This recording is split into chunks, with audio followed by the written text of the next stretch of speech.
جناب صدر اور میرے ہم مکتب ساتھیوں، السلام علیکم۔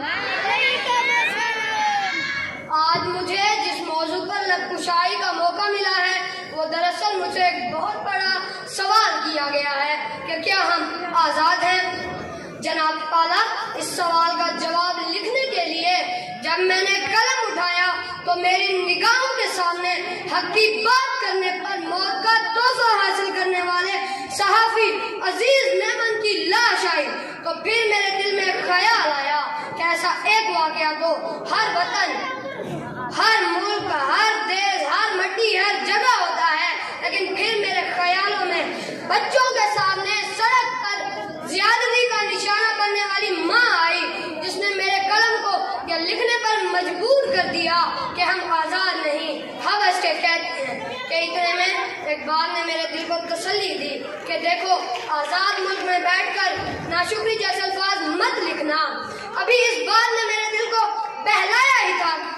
ATM مشین کے کیمرہ سے منہ چرانے والی ویڈیو میرے ضمیر کو جھنجھوڑنے لگی کہ لکھ تو حق لکھ۔ یہ صلاح الدین اپنی پوری قوم سے منہ چرا کر کہہ رہا ہے کہ جان کی امان کہوں، ایک بات کہوں، جہاں ذہنی توازن ٹھیک نہ ہونے والے شخص کو بھی بے دردی سے مارا جائے وہاں کوئی آزاد نہیں۔ آج میں مارا گیا ہوں، کل کوئی اور مارا جائے گا،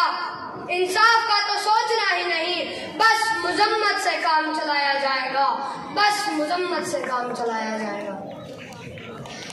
جناب والا، ابھی میں نے لکھنے کی جسارت ہی کی تھی کہ فلسطین، کشمیر، برما اور چینچنیا کے لوگوں نے چیخ چیخ کے پکارا کہ ایک خبر، تو آزادی کی نعمت سے آشنا ہی نہیں، تیری ابھی اس موضوع پر لکھنے کی عمر ہی نہیں، تو آزاد ہے، تو لکھنے کو آزاد ہے، تو پڑھنے کو آزاد ہے، تو اسٹیج پر کھڑے ہو کر تقریر کرنے کو آزاد ہے، تیرے گھر کے لوگ اپنی عبادت گاہوں میں عبادت کرنے کو آزاد ہیں۔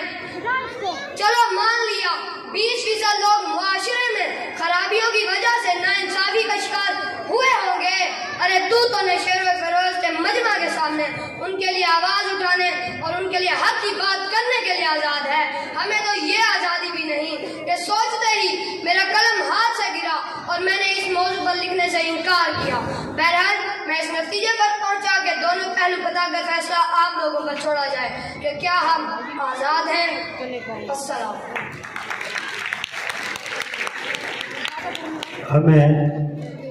بلا تاخیر پروگرام کو آگے جاری رکھوں گا۔